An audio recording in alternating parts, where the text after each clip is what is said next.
Hello, welcome to our panel today, NFTs for Artists, the 101 version. This is not like the, well, we're still gonna nerd out together, but it's not gonna be the super advanced version because this is specifically for folks who are trying to learn what NFTs are.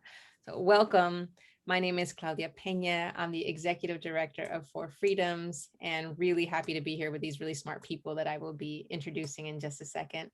I want to quickly acknowledge the other organizations to help put this together: Wide Awake's Task Force, Sankofa.org, Amplifier, and the Guild of Future Architects.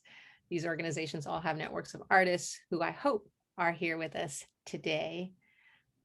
Really excited to be partnering with all of these really dope organizations.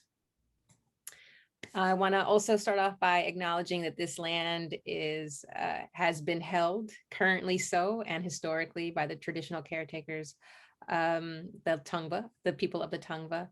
I'm in Altadena, which is part of Los Angeles County, and the Tongva people have been here since the inception of this land. And I also want to take a moment to introduce our panelists and then have them each physically describe themselves, as we like to make our programming as accessible as possible. So one more time, my name is Claudia Peña. I have long black hair. I'm wearing a peach shirt that is embroidered, and I have a really beautiful bookcase behind me. Next up, let me introduce to you V. Lee. Who is an impact investor who's innovating the next generation of entrepreneurs, really important stuff. Also managing partner with Baron Davis and a strategic advisor for For Freedoms, which is how I came to know her. And from my perspective, she's just one of the most brilliant people I have met and has incredible strategic advice to give on all of the things that we're trying to do, especially in terms of innovating new business sort of perspectives for artists. So really excited to have V here. V, would you like to physically describe yourself? Yes, first, thank you so much for having me. Super honored to be here. Asian American female, but I look like the boy from Goonies at 13. Behind me is my childhood toy, Voltron, that has probably lead based paint and photographs of my children, or my child, sorry, not children. And I'd like to also, like Claudia, thank the people of Valon who've been here in Los Altos and Palo Alto and Santa Clara forever, and appreciate everything that they've done. Pass it back to you. Thank you, V. I want to introduce Kori Hale, who is the CEO and co-founder of Culture Banks, which I hope we hear a little bit more about. It's a digital news platform. It's redefining business and tech news for people of color through music. And she used to be at Cheddar. She was in TV as a journalist and a producer for a long time. She has a background in investment banking, and she's also board director for the Brooklyn Center for the Performing Arts, which is our connection to her today through V, and also because she supports all of us artists. Kori, can you please physically describe yourself? Yes, so I'm an African-American woman. I have on this white lace top, and behind me is literally a blank wall. Nothing exciting is happening behind me, but I have on a great shade of red for my lipstick today. So I'll throw that out there. And I am in Brooklyn, New York. And so I would like to acknowledge the Lenape people. Excellent. And last, we have Jay. Jay leads New Ventures New Ventures, investment diligence, and business development strategies at Combs Enterprises. He works with strategic partners to conceptualize and build startups. He also founded numerous businesses and has deep experience in social impact. He's been a public school teacher and worked on political campaigns and has an interest in health and wellness. Jay, can you describe yourself, please? Yes, more than happy to. Thank you, Claudia. Thank you, everyone. I'm really excited to be here. I am a Black man. I've got short hair, partly because during COVID, I've been able to get fewer haircuts. I haven't shaved in a couple of days, so it's been a long week. I'm wearing a green track jacket of sorts and a tan shirt. Behind me, I've got some books, some of my favorite books. I've got a newspaper clipping from the Biden Harris election. and some photos of my partner and my son. I'm sitting in Long Island, which has been the land of the Shinnecock Nation since the 17th century. Very excited to be here. Thank you. Thank you to all of you. All right. For participants who are here for the webinar, feel free to use the Q&A function. We'll be just inserting your questions as we go, as we have this conversation, but we'll start off just with each of them giving a little spiel, and then I'll ask them some of the basic questions that we've put together, and then hoping to hear from those of you in the audience as it relates to whatever it is that you'd like to know about NFTs.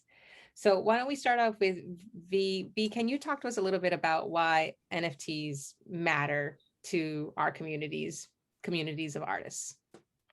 I'm a huge advocate of behavioral finance and what we look at subjective value. And I think more so now than ever, artists are in the driver's seat in regards to supply and demand. I think like the creativity is, I would say the empowering the NFT model. It's the first time they recognize that culture, this brand intangible asset, has a massive, I would say,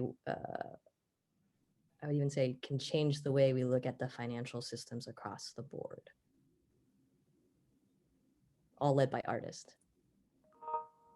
Okay, we'll get into that a little bit more, I think. Kori, can you tell us a little bit about how this relates to your work around financial literacy?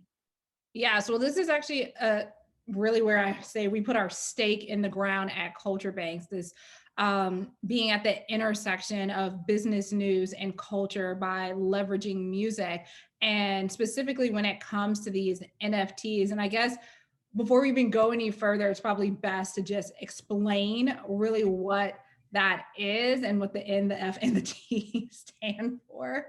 And they stand for non-fungible tokens, which are this basic one-of-a-kind token that is being used as a digital collectible. And much in the way of when people used to collect trading cards, I primarily think of baseball cards, but I know that other sports are in trading cards, but just from my youth, like when you would save a baseball card and, wait for it to be hopefully worth some money at some point in the future, that's essentially the way you can think of NFTs. They're digital collectible pieces of art that are unique. I mean, it gets a little bit more intricate, but that's what we do at Culture Banks, right? Is we break down these sort of intricate areas of business and finance so that everyday people, especially from underserved communities, can, hop on a webinar like this or read Culture Bank's content and understand exactly how NFTs can be a part of their lives and a part of their communities, if that makes sense. That does make sense. Can you tell us what a token is? Yes. So the T in NFT, the token, the best way to think of that is that's the actual, like the token would be the baseball card.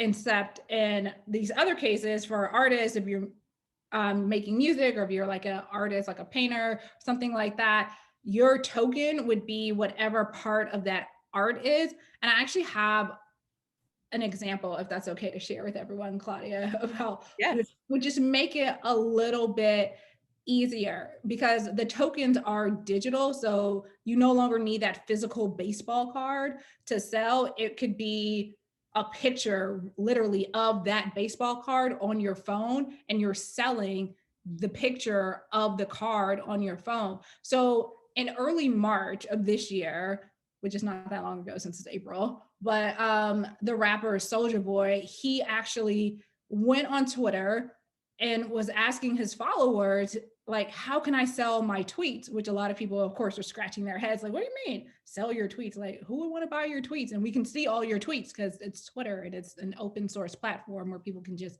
see stuff.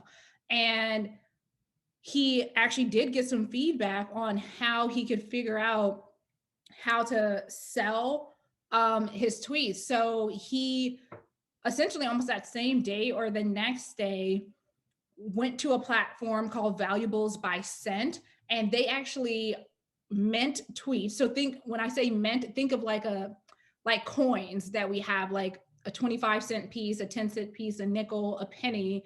Like think of like a place where they're going to mint currencies. So there's actual platforms that will then mint digital currencies that same day and make them into these so-called one-of-a-kind NFTs. So that was his token. So that's why he used this other platform to say, hey, this is, I don't even know what the tweets were. Who knows what he said, but some of his early tweets and like, hey, I want you to mint these. And he went on to sell those in a matter of days for about $7,000 or a couple $100 each. So he was able to make pretty good money off stuff that literally is readily available and out there to the public, because people want to feel like they have something that's one of a kind, that's unique. And the interesting thing about the digital tokens is that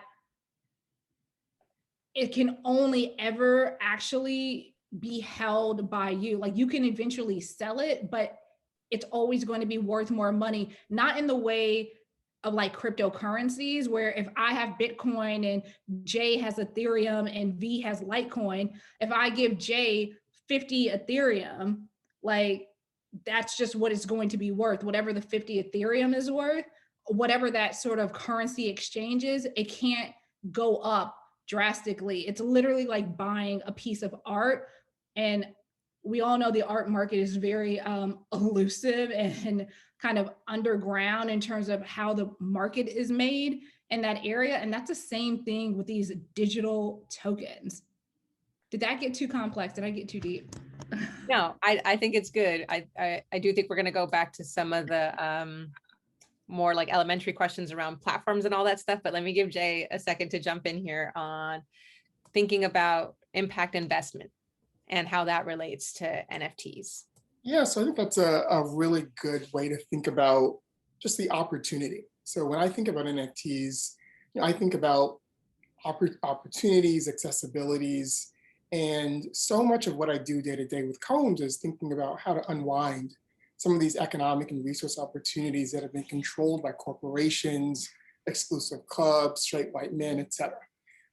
So some of the barriers are capital and resources, but Kori touched on this. A lot of the barriers are education and information. So when I think about something like crypto, and we can dive into some of the specifics as we need, crypto took off. And the gains have kind of been made to a large degree. The easy winnings have been had. If you look at something like Coinbase, which is a company that allows you to trade and exchange different types of cryptocurrency, if you look at the cap table, so the investors behind that, they were all some of the same kind of white men in Silicon Valley and in New York who made literally tens, almost $100 billion when that went public.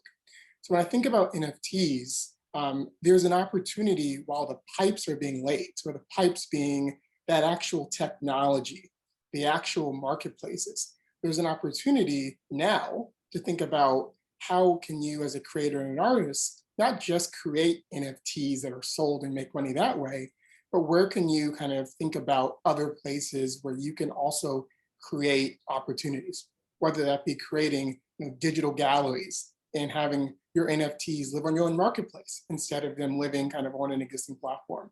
So there's a lot of things to think about. And as investors and as people who think about this space, it's really important to make sure that Black, brown, other people, very broadly defined, have opportunities to share in those gains. So I'll stop there because there's just so much that needs to happen. And I fundamentally think it starts with these conversations. It starts with Kori breaking down the N, the F, and the T. It starts with V talking about some of the work that she's doing to make sure that people like the For Freedoms community can learn about this. Because if we don't have these conversations and start from zero, the 101, we're going to think we know, but we're going to miss the opportunities, or we're going to enter the space in ways that are not going to be either economically advantageous or structurally advantageous. Okay, so let me get this straight. An NFT is something that's potentially collectible. So it's like what we used to do when we were kids, getting a physical autograph, but now it's the digital version of a collectible. Yes? On the same page so far? Okay.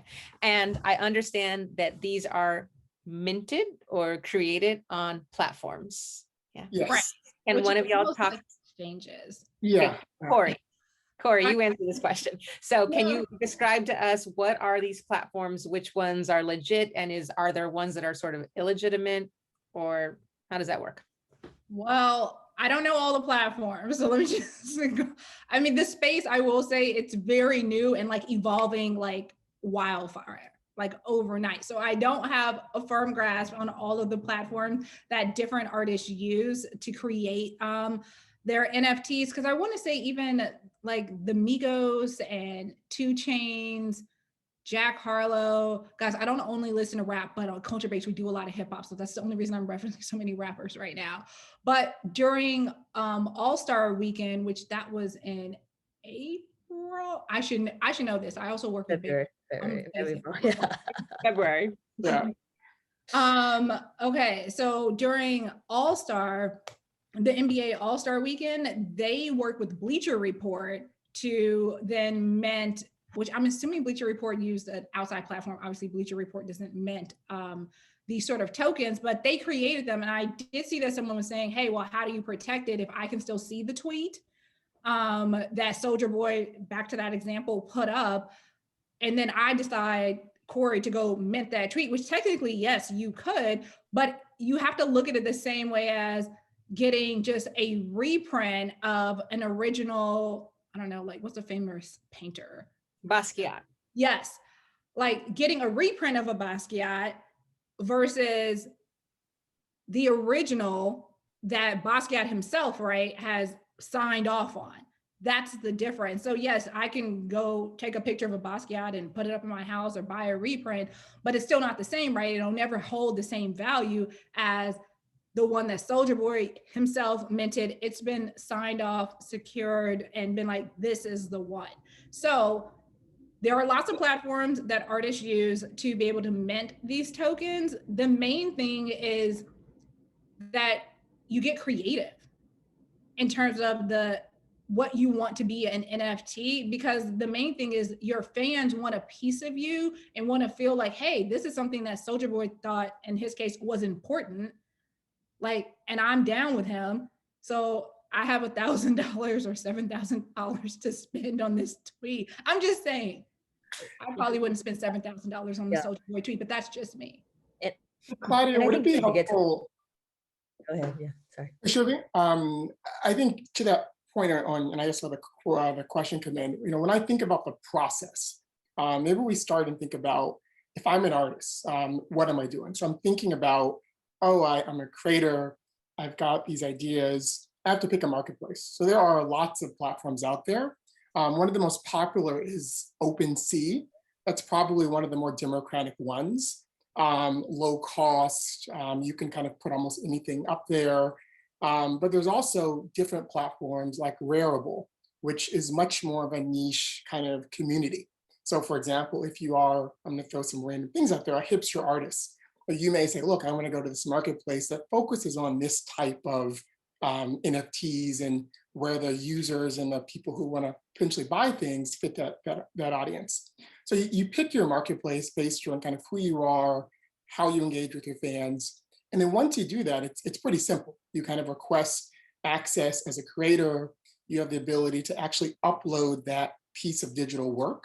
And then from there, that really starts that minting process. So what minting is, and Kori talked about this earlier, I like to think about it as it's kind of that verification process where there are some things that go in to make sure that this piece of art was created by Jay.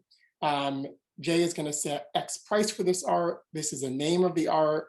Jay's going to put in place maybe some royalties, and we'll talk about it later, but royalties where, if anyone sells this after the first person who buys it, I get 10% of all future resales. So it creates kind of opportunities in perpetuity, which I think that point is one of the best points around why NFTs are interesting, is because it allows an artist to kind of see, gains in perpetuity. Whereas if I sold a piece of Basquiat, at day one, when I was a young artist trying to just make it, I might not kind of realize the full potential of that piece.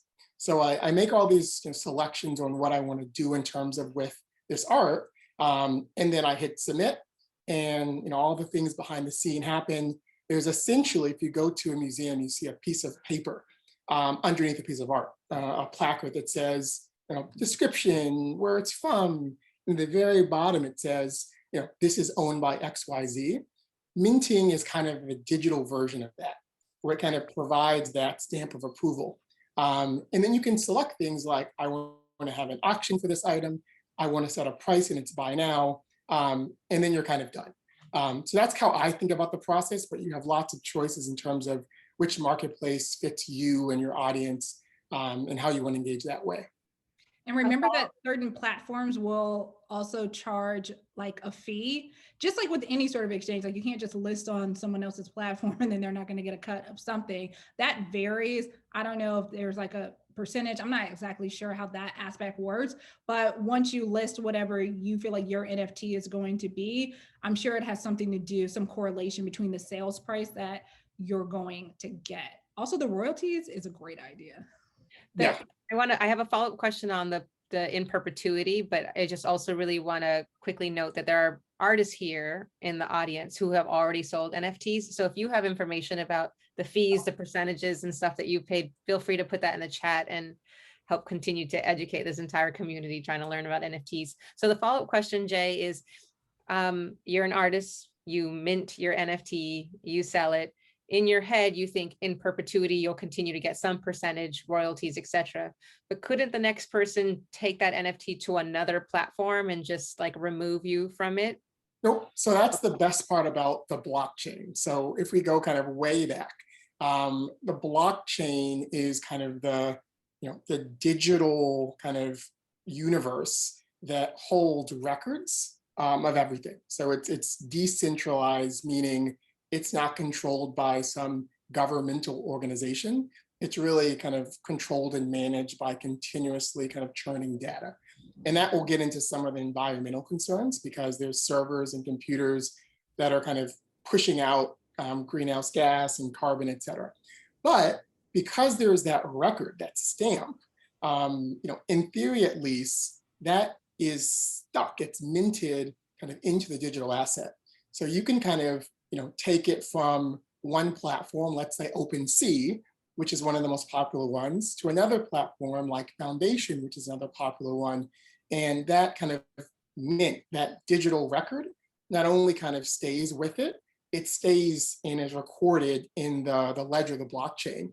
And that transaction is recorded in the blockchain. So like if something switches owners 10 times, there are records of each of those transactions at each value, but the one thing that maintains is, Jay created that piece. That cannot be removed. Thank you.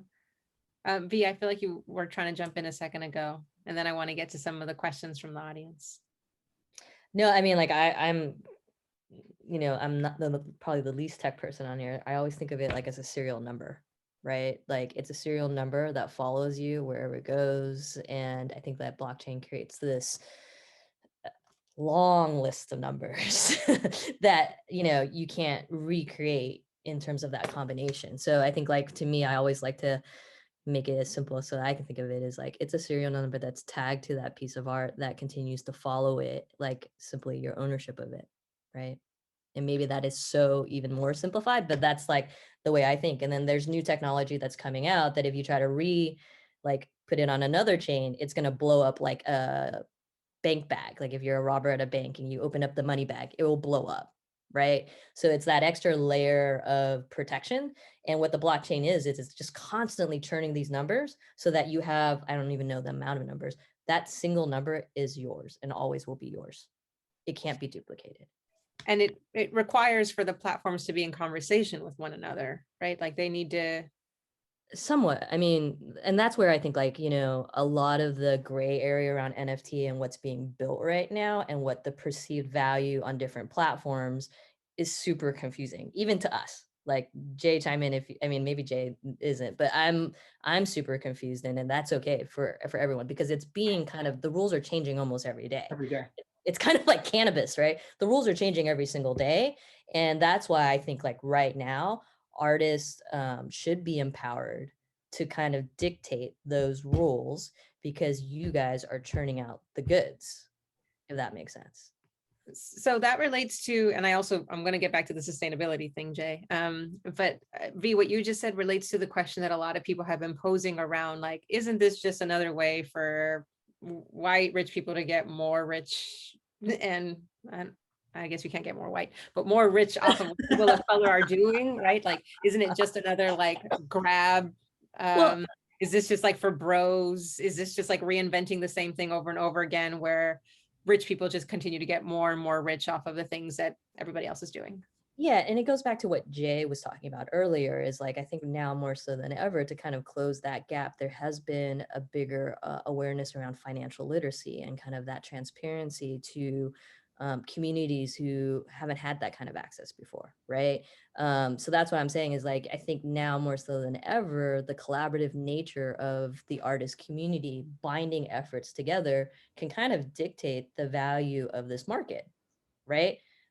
So you can kind of play the system, as I like to call it, brand valuation, like companies and the way they're evaluated, the way the banks look at you, like artists now, to me, I look at them as entrepreneurs, and entrepreneurs need help with loans, financials, understanding how to put their products into a marketplace and being able to command that now because the banks are listening, because someone turned out a JPEG that's worth $65 million.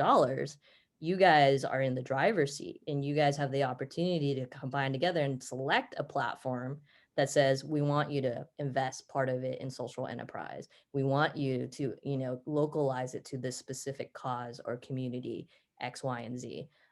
Similar to like what companies do, right? If you look at the stock market, powerful companies that don't make any money can dictate how they look at land and purchase and where they put their headquarters and all that kind of stuff, right?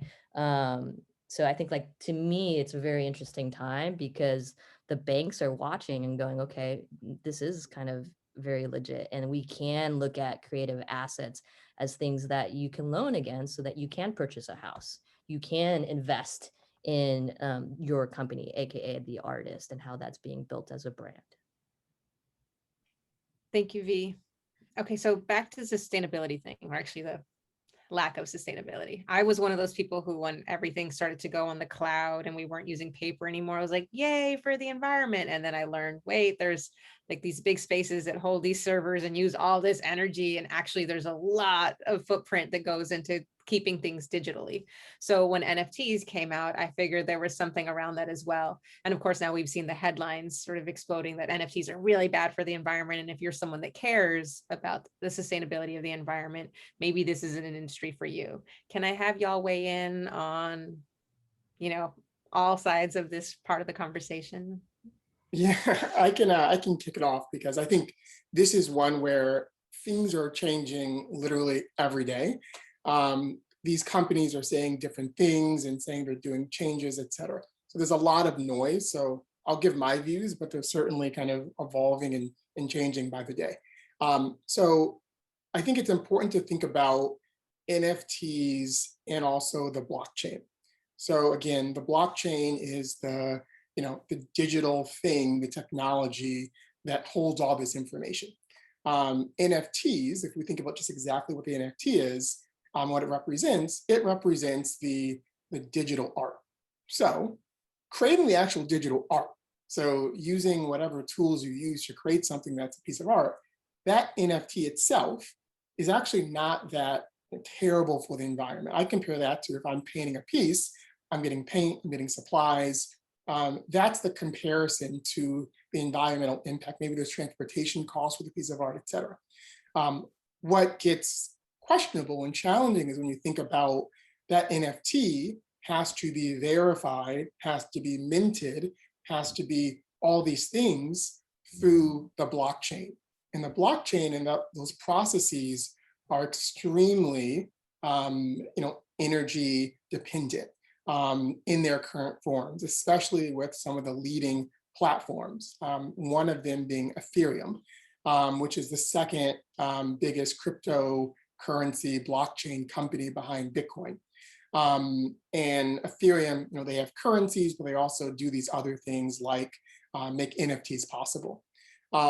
So that's kind of, I think, the big concern is, they are, churning computers and data in mining. So mining being kind of solving all these complex puzzles and doing all this data work to verify the information. All of that process takes up a lot of electricity. The comparison they use, I think it was, the amount of energy that Ethereum is using is like the size of like countries. Like I think it used to be like Ecuador or Libya's used a bunch, but like that is a ton of energy. There are some companies, a company called Flow. So a lot of you may have heard of NBA Top Shots, which is the ability to buy NBA sports highlights. The company that they use for their kind of platform uses a different type of technology that is a little bit less energy dependent. But as we presently stand, all of these processes take a lot of energy, and there are commitments to do less energy. But right now, that becomes a shaky ground. So I would just separate creating a piece of digital art. I don't think there is any major red flag at all there, quite the opposite. But going into the blockchain process, by the way, which cryptocurrency has been doing this for years. And I feel from where I stand, there's a lot less concern when it's a bunch of finance bros that are trading Bitcoin. I haven't heard a lot of environmental concerns, or as much. So in some ways, I hear a bit of scapegoatism with artists who maybe represent a more diverse kind of set of people in NFTs. So that's my unbiased opinion on that. Thank you. We have some questions around what can become an NFT?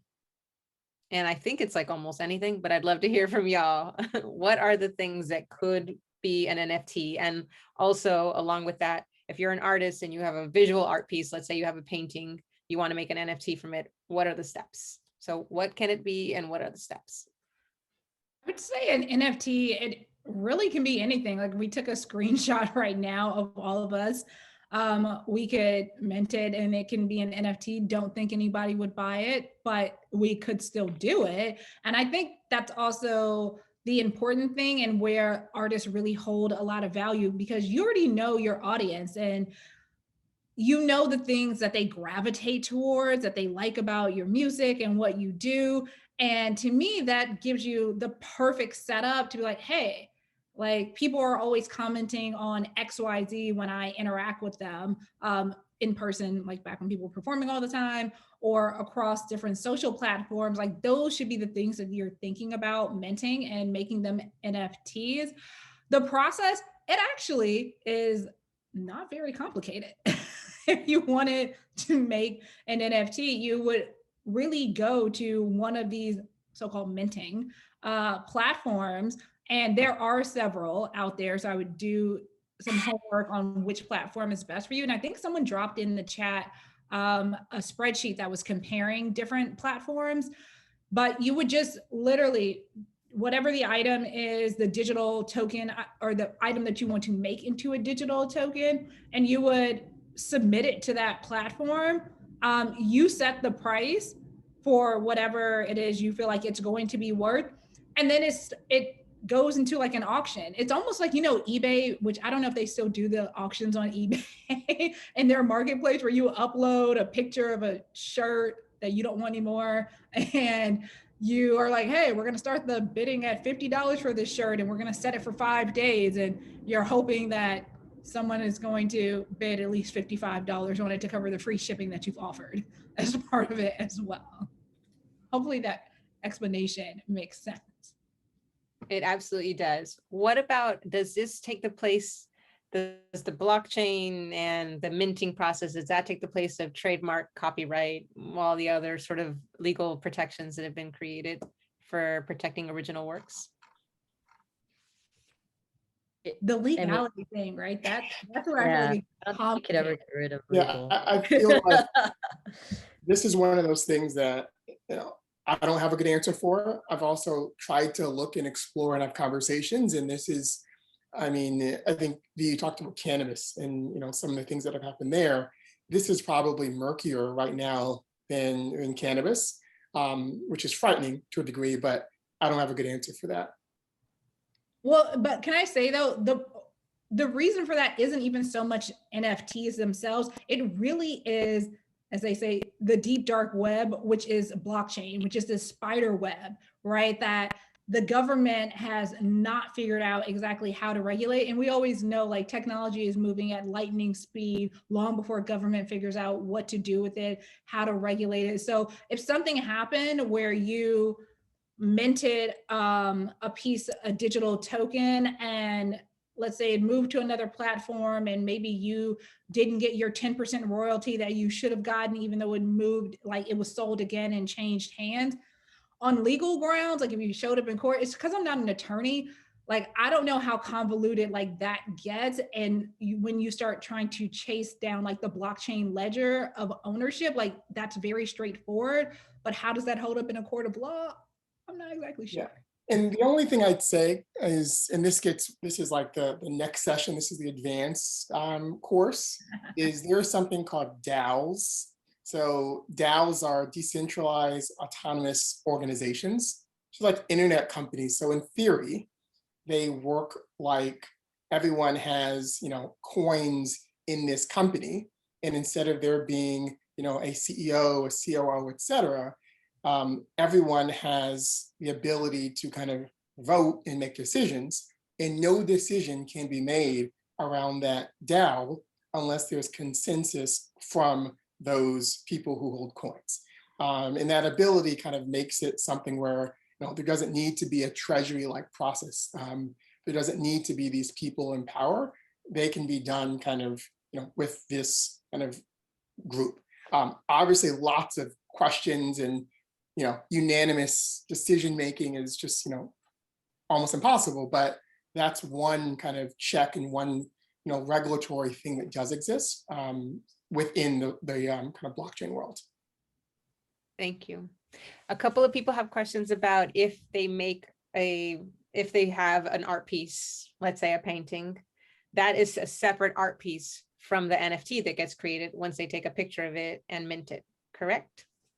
Two separate things. Yeah. They're two separate things. The physical versus the digital, always two separate worlds, no matter how much we try to meld them together. Right.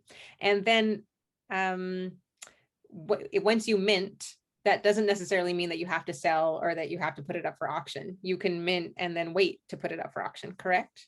Yeah, you could have, what people do is, people are buying kind of digital kind of claims on land.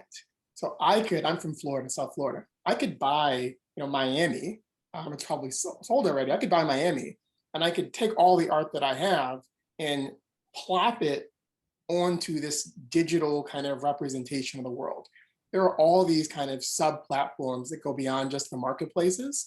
That in CryptoKitties was one example. So we probably all heard about CryptoKitties, but it was this world of, you could buy cats, and then you could buy accessories for your cats, and you could buy houses for your cats. And there was this whole community of people kind of doing this and buying them, and prices going crazy.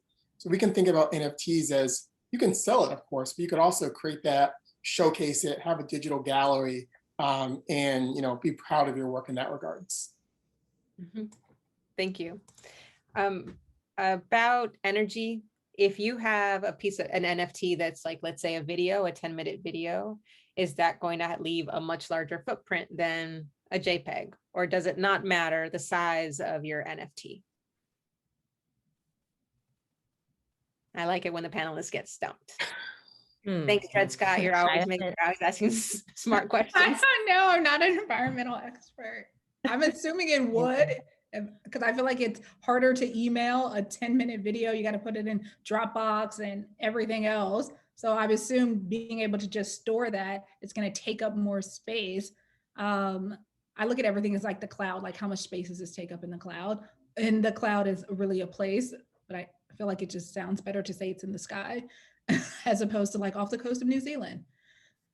So I would assume it would take up more space. I don't know. What do you guys think? I think processing, the compression and processing of it would, but also just like if you look at you know, how you explain the environment, your actual human footprint in that time is also, you know, all of it comprised together is going to be a little bit more to the environment and its impact. What about gas fees and how the prices fluctuate? Yep, gas fees are, and I think it's ironic that, you know, when we think about these platforms, they've decided to call the, you know, what you pay to both have your NFT on the platform, to go through the minting process and get it kind of out there, you know, gas. But so the gas price, one, fluctuates, and there's a lot of algorithms that some of the marketplaces use. It fluctuates kind of based on, you know, somewhat basic supply and demand principles. It also fluctuates by platform. Some platforms like an OpenSea, which again is more of a democratic platform, their gas fees, I believe, are, you know, are historically being months lower than some of the other platforms, like Rarible. But it's kind of dependent on supply, demand, and also which platform you're using. How do people determine the prices for their NFTs? Are there guidelines, or is it the wild, wild west? That's a good question. In my opinion, it's the wild, wild west, like the way that you can, I look at it literally like I look at the traditional art market, which is if you can justify the price and the market for whatever your digital token is, I mean, it's worth as much as somebody's willing to pay for it. Right. Can someone steal a digital image of your own physical work and then mint it and sell it as an NFT? Wait, can you repeat it? Yes. Yeah. I mean, right. Yeah. Yeah, that's why I think that's where the legal, but I mean, like, again, legally, like, I don't know how far they can go to, like, you know, I think Jay would be better to ask that, but like litigation against something like that, but who are they going to sue would probably be the platform, right? And then it would be up to the platform to kind of figure out who gets the damages on that. And the other side of that is, can someone, after purchasing your NFT, destroy it? Yeah, that's the Banksy. So I forget who it was, but someone bought, they literally took a photo, and I may get this story wrong. They took a photo of a Banksy, put it up on, you know, one of the platforms, burned the actual Banksy, and got, you know, I don't know, $1 million or something for the Banksy as an NFT. I mean, asinine, but I think it was a, you know, an attempt to prove, you know, the speculative nature of the market. Apparently it was an official print of it, but yes. Okay, better. I can sleep better at night. I don't know if we can, but all right. We also, people want to know about joining platforms. It seems that there are some platforms that are just like invitation only, maybe, and some that are kind of elitist. And what do they take into consideration in order to become part of the platform? Can you tell us more about that? Yeah, so and again, I don't know all of them, but I know kind of the, you know, OpenSea is one of the ones I know best. And that one is, I think, again, more of a democratic process. You can literally go right now, OpenSea.com or whatever the site is. You could put in your information. You could be up there in minutes. Rarible is another one. It's open, but you actually pay on Rarible each time you mint something. So I think with OpenSea, you pay kind of more of a flat fee, and it varies, and then you're on the platform. With Rarible, it's more of a each single piece you do, you're paying for. Foundation, and this is the last one I'll talk about. Foundation's more of you know, an exclusive marketplace, where if you are an early stage artist, you probably can't get on. So a lot of times, you know, you're getting on via recommendation from someone on the platform. So I almost think about it as like Clubhouse, the audio app. You know, it's similar to that, where it's, you know, a little bit more exclusive, and also the cost of things like gas to mint your work is higher on that platform. But I'm sure, I think someone put in the chat, but we can certainly send, because there's a lot of them. Nifty, there's a whole bunch. We can send, and I think there's also a lot of articles that say, if you are XYZ, or you're kind of thinking about this platform matches more suitably for you. And Jay, would you say, like, I think this is addresses this question, is like, there's no rush to put your stuff into an NFT. I just want to say that you're not missing on anything. Like, everyone is as clueless as everybody else is in this space. Like, if anything, you guys are the makers, you guys are the artists. This is your world. Like, wait, because I could tell you right now, even those platforms that you named off, there's probably like 10 that are on the heels of launching that are using different blockchain technology that allows you better percentages, that blah, blah, blah. So, I mean, waiting even a month, you're going to see a whole different slew of platforms in terms of getting out there. And if going back to what Kori said, is like knowing what you're worth and knowing kind of how to set that price in your audience is kind of how you're going to kind of dictate which platform you're going to use. But also, like, there's tons coming. And it could also be, I was gonna say, it could also be a thing where you decide to mint something. I think maybe someone said this earlier, and just not put it up for auction. Like, you don't, but it's almost just like investing in regular, like, real estate property or something. We're like, hey, I'm gonna invest in this property and I'm just gonna hold on to it for a while. But if you wanted to, you could flip it in a couple months, but instead you're just gonna hold on to it because you know that, I don't know, you might get signed to a label, or like your project is getting ready to drop. So you want to wait until there's more buzz or fanfare around just your music, what you're putting out before you even release that NFT, but you rather just do it now because you can. Yeah. And someone just put in the chat, and I touched on this at the beginning, but we're talking about NFTs. I see a huge opportunity to talk about the actual pipe, the actual infrastructure, because that's really where, we talk about all these platforms charge you gas, charge you transaction fees. Who's really making the big time money in this? Yes, it's, the peoples here and there, but it's really the people owning, the foundation, owning the open sea. So I would love to see a platform dedicated to artists, by artists, by, more diverse kind of people building these things that, has environmental concerns taken into account, has kind of other social and diverse things taken into account. Someone talked about, can a nonprofit, be the recipient of those perpetuity royalties? Yes, why not? Let's create the thing that does that. But that's, I think, really where opportunity is, because, these platforms are fine now, but there are certainly cons with every single one of them. Absolutely. And I think that's like going back to the original point is like, wait, think about collectively what you guys feel and deem is important, because I can always hire another CTO and developer and engineer group.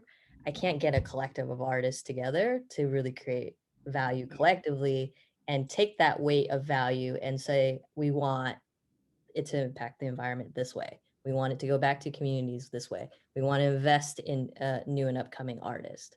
Right. So that's why I'm like, take a moment, because this is your like moment in time to be like, all these companies are not coming from the artist perspective, like Jay said, right? They're coming from a distributor perspective. And if you guys have what they can't recreate, like, take the moment to think about that. It's not going away, guaranteed, but it is going to look at the way we fund creative assets across the board. There's a fun, very wide awakes question, which is, can we just create our own platform for creating NFTs as this artist collective? What would go into that? I would never recommend creating your own. I mean, but you probably couldn't away. The reason I actually wouldn't go into creating my own, so I go like deep down the rabbit hole with stuff like, how is this going to play out? Because a lot of the stuff, right, that has sold really big for the millions of dollars have literally been like social media pieces. And I think if you don't think that Twitter and Facebook and Instagram are sitting back thinking, where is our cut of the money? Because you're taking the stuff that's on our platform that, we're not even charging customers for, and then you're taking it and flipping it for $50-65 million. Like, if you don't think they're talking to all of these minting platforms, like, at some point, I think that those social media groups are going to be looking for a way to be cut in on the NFTs. Mm-hmm. What And you we all know see, what happens when they get involved. Like, yeah. things get more complicated, they get messier. Everybody wants a piece of the pie always. It doesn't matter what the pie is. Well, of course, because it's the Wide Awakes, we already have at least two people working on it. Wyatt Gallery and Anya Ayunchi in Trinidad.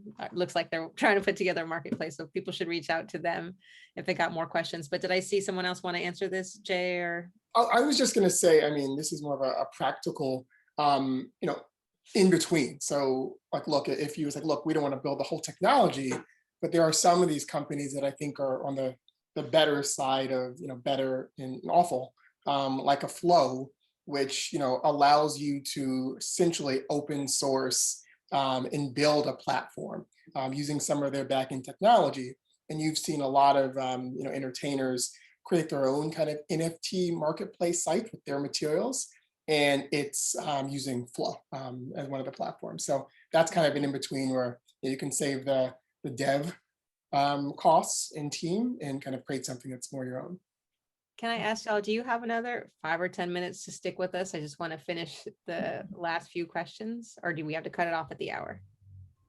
5 to 10 minutes is good. Jay? I can squeeze a couple of minutes. Thank you. And Kori, I see you looking a little like. No, I'm just like looking at my phone like, okay, 5 more We minutes. could do this. Okay, Yeah. we'll do quick answers. So can someone create duplicate NFTs in the same way that you can create duplicate music or art? Technically, no. Technically, no. I mean, like, there's like, You could create like you could draw the same thing, or you could sing the same thing, and I guess technically put it up and have two things. But that just wouldn't be cool. But I think technically you could do that. No, but they wouldn't have the same. Code. they won't have the same Yeah. serial number, or Yeah. sorry, the way I say it, serial number, but essentially, like any trademark, if you tweak it like slightly, it's a little bit different, right? Like if they change it, if yours is colors and theirs is black and white and they mint it on an NFT, yes. And that's why I'm saying, like, you still need your lawyers to kind of manage that kind of litigation and conversation. Right. But then again, like, not sure who they would be suing other than the person or the platform that it's on. Right. Know? We have Michelle Pratt, who's an artist that's done a bunch of NFTs, I think a bunch. And also Ebony Brown has done some NFTs. She's saying that people do editions all the time. So editions of the same piece, as long as they have this different serial numbers, as V is mentioning. Any information from y'all around taxes and NFTs? That's a bigger conversation around your personal taxes, you guys, and how you guys are set up as artists and LLC and all of that kind of stuff, which I believe in like strategically advising for freedoms. Like we need to start treating artists like entrepreneurs and really kind of providing that financial literacy of like, what's an LLC, what's an S corp, how do you have passive income, right? Because there are gains, but there's different ways to manage those gains. Great. And fair use, stuff that's been in the public sphere for a long time. Can people make NFTs off of those? Does it have to be your own original art? I'll answer it. You can make NFTs off of anything that's in fair use. I don't think it has to be your own. I think that guy that sold that thing for like $60 million, that was not his art. Correct. All right. And then I think that we got to everything. Now, the last question is somewhat philosophical. Why do you think people are investing or buying NFTs versus original physical artwork? I mean, I think Jay, go for it. I want to hear from all of you on this one. It kind of goes back to the behavioral finance of it all, right? The media is hyping it up, the value, the perceived value. It's like if you go all the way back to the stock market, it's the same exact thing. It's the perceived value, the consumer value, the media that hypes it up, the media that puts in, like one day Peter Thiel is completely against it, and then you see 2 days later Ron Conway is all for it, right? So that media hype around it is interesting, but I think that people do want to believe that blockchain, that minting is going to allow art and creatives and so forth to kind of continue to like monetize on their art as they continue to sell it. Yep, I'll just add to that very quickly. I think one, there is an element of speculation there's an element of, and this is really when you think about the upper end, the rich getting richer, there's an opportunity to kind of, make money here. But I do think that there are some underlying things here that, yes, there's hype, but I think there's something there, there's value there. And, just looking at, we think about, all the companies that are putting Bitcoin on their balance sheet and buying billions of that, it's created a situation where I think that something is going to stay here.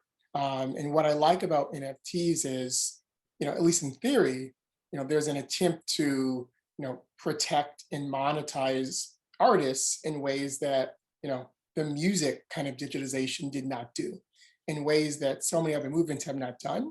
So, while it's far from perfect, I think there's something there with the underlying purpose, but it's just about claiming that ownership and making sure that it's not, a certain segment of our population kind of pillaging the gains and kind of exploiting the creative talent that people are making.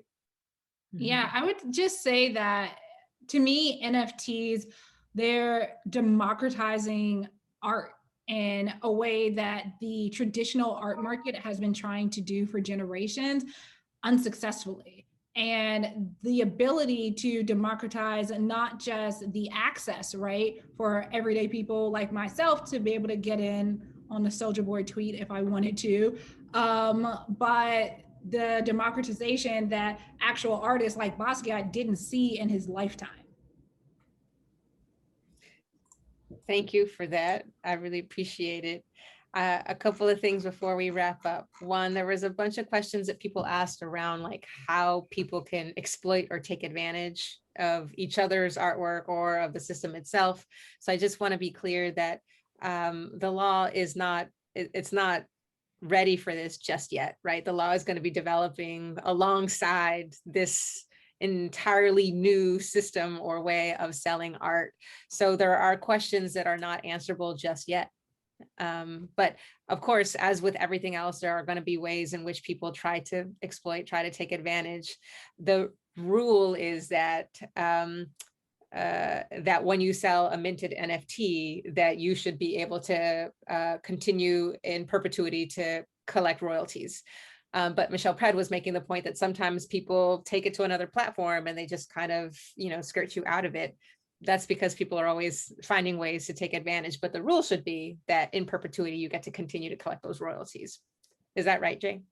Yeah, I mean, and this is where this is just such a exciting, but it's a scary time. There's a lot going on, and it's not just what's happening, it's the information. So my biggest takeaway would be, finding good quality, reliable information is hard, but that is going to be key to how, you all and collectively we go forward from here, because that's the scary part. And we saw what, the past president did with information and how that kind of flows, but making sure that's accurate and correct so people know what's really right and where the opportunities are is going to be really important. And for those of you who would rather not risk it right now while things are unsure, take heed to V's advice. You could take your time. You don't have to jump in there right now. It's not a rush. Make sure you have all the information you need before you jump into this very exciting but yet unknown space. Two things. One, those of you who are still with us, you can save the chat on the bottom right-hand corner by clicking on the 3 little dots, because there's a lot of great information in the chat. This panel has also been recorded and will be available on YouTube. So I want to thank Jay, Kori, and V for being here with us. I also want to thank Sankofa.org, Task Force, Amplifier, the Guild of Future Architects, and Wide Awakes, and of course, For Freedoms. Thank you everyone for being here with us. I sure learned a lot, and I'm looking forward to NFTs 201. We're going to do it. All right, y'all. Thank you so much, Claudia. Have a good night. Hi, thank you. Thank you. Oh, and thanks to Kiara Ben for making all of this happen. Thanks, Kira.